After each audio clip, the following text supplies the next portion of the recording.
months ago, before I turned 28, I decided that the way I wanted to celebrate the sort of, end of my youth, or the end of my early 20s, was by going crazy. And I decided that I wanted to take the entire internet along for the ride. At this time, I had been a working illustrator for some years. I had become pretty established. I had drawn for a bunch of big comic book companies. But I was sick of myself, and I was sick of my style, and I was sick of my cliches. And I wanted to do my art some sort of violence. I wanted to basically break myself against a wall. I wanted to draw so much and so long and so hard and so intensely that I saw what my actual aesthetic was. So I decided to create my week in hell. Originally, what I had wanted to do was lock myself in a box in some public square like Daphne Guinness did in the windows of Barney's, kind of like Marina Abramovich did in the Museum of Modern Art. But I was just a poxy illustrator, the sort of person that no one would give a grant to. So I was speaking to my friend Warren Ellis, a comics book writer, who also works in a poxy profession, and he said, don't wait for other people's permission. Don't wait for you to be considered serious. Just rent a hotel room, cover it in paper, fill the paper with art, live stream it, you have your project.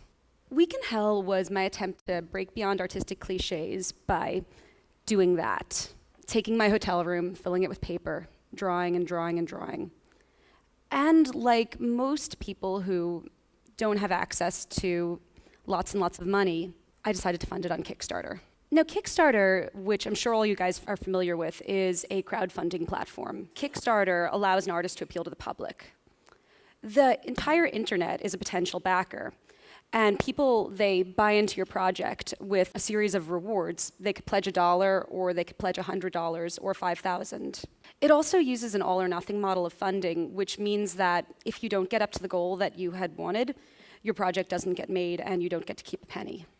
I decided that what I would do to create my crazy paper-covered hotel room was that I would basically pre-sell all the walls online.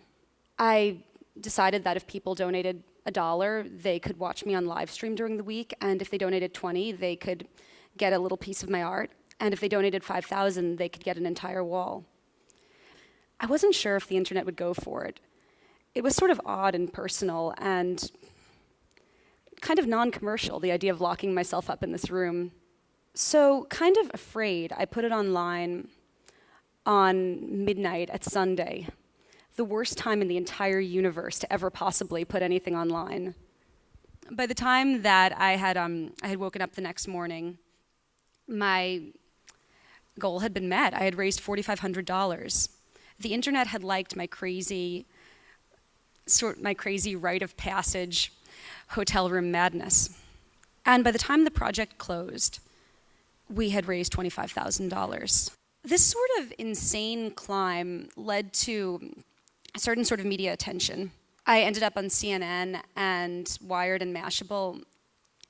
And then, bolstered by $25,000, I locked myself in a hotel room and I drew until every inch of the 270 square feet of art I had pre-sold was full. By the end of the week, I was feeling pretty slick. I was like, I'm a professional. I can beat this wall. Until when I finally signed my name at the bottom of the last gigantic 20-foot expanse of ink, and I collapsed into a ball in the live stream and could not get up. During this week, I wasn't alone. Besides inviting models and muses to come by, I also had the entire internet watching me. One of the keys to a crowdfunding platform like Kickstarter is creating that sort of audience engagement. It's allowing people to feel intimately connected to your work and to feel like they're a part of it. Every single morning, I would blog my progress, and people would urge me on or say, "You suck," or demand that I draw bonobo monkeys and puffer fish into the walls. Now, I've always had a kind of weird career given the cliche of what an artist is supposed to be like. Artists are supposed to be these mute, silent beings that stay in their studio and they create, and they need the intermediary of a gallery to sort of interface with the world because they're such, we're such weirdos. We can't do that ourselves. And we're supposed to be terribly uninterested in business or marketing or any of that, dirty capitalistic junk. But I was never like that. I was always someone who was profoundly interested in getting things done. And while other people, were perfecting their work, I was also drawing a lot, but I was also reading business books and learning how to market myself. It was something I got a lot of flack for early in my career. I even had a comic in Salon about how talentless I was. But it was something that I ultimately think is going to be the new norm for artists. I'm convinced that the traditional gatekeepers, the galleries, the grant systems, for better or for worse, because these are awesome things, but I'm convinced that they're going to become less and less relevant, and that artists are going to have to take control of their own careers, and that crowdfunding platforms like Kickstarter are going to help. Kickstarter, I was touching on this before, is something that's profoundly subversive to the way that art is traditionally done. The traditional way a fine artist might work is they would, think about a body of work. They would lock themselves up in the studio. They would spend months or years or even decades creating it. And then they would go around and they would speak to gallery people. And they would beg them to come by their studio, and the gallery owner might like what they see, they might not like what they see. If they like it, they might put them in a group show. If they really like it, they might give them a solo show. But the risk for all of those months and years is ultimately on the artist. You're creating work that might never find an audience, and you're putting money and time into it. The other thing that We Can Hell and other crowd-funded art projects are doing is they're making art collecting an egalitarian endeavor.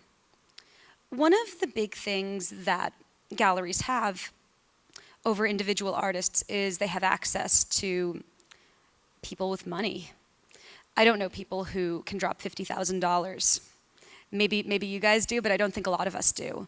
But those sort of relationships are the things that galleries have access to. However, with stuff like Kickstarter, by selling the work very affordably and by selling it before it's even made, you're allowing people who would never have been considered as art collectors to fund work, and you're able to actually, raise a substantial amount of money about it. It's also done in a way that's democratic and unpretentious and reaches out to people who may never have thought of themselves as the type of people who ever would purchase art. Crowdfunding does have some problems. For one thing, when you do a crowdfunded project, especially if you're working on Kickstarter, you have to give people rewards, which is awesome. Everyone should get a reward for their work.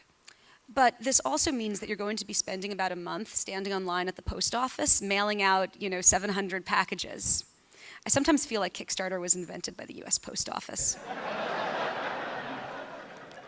But the other thing about it that's really interesting, and this is a good thing and a bad thing, is the intense amount of ownership that it lets random people on the internet take of you. This was one of the comments that I got by one of my backers who was disappointed that he couldn't watch me sleep. And when people give you money on the internet and fund your project, even if they're getting a product themselves, they take a certain sort of ownership of that project. And I think that's fucking awesome. I think that people should feel an ownership for artistic projects. I think people should be profoundly excited to get work done. But by the same token, you also open yourself up to 50 million thousand people who pick your work apart and shape it and want to control it in 1,000 contradictory ways. And that's something that when you're creating crowdfunded work, you have to be prepared to block out. A lot of artists now, including me, are criticized for being,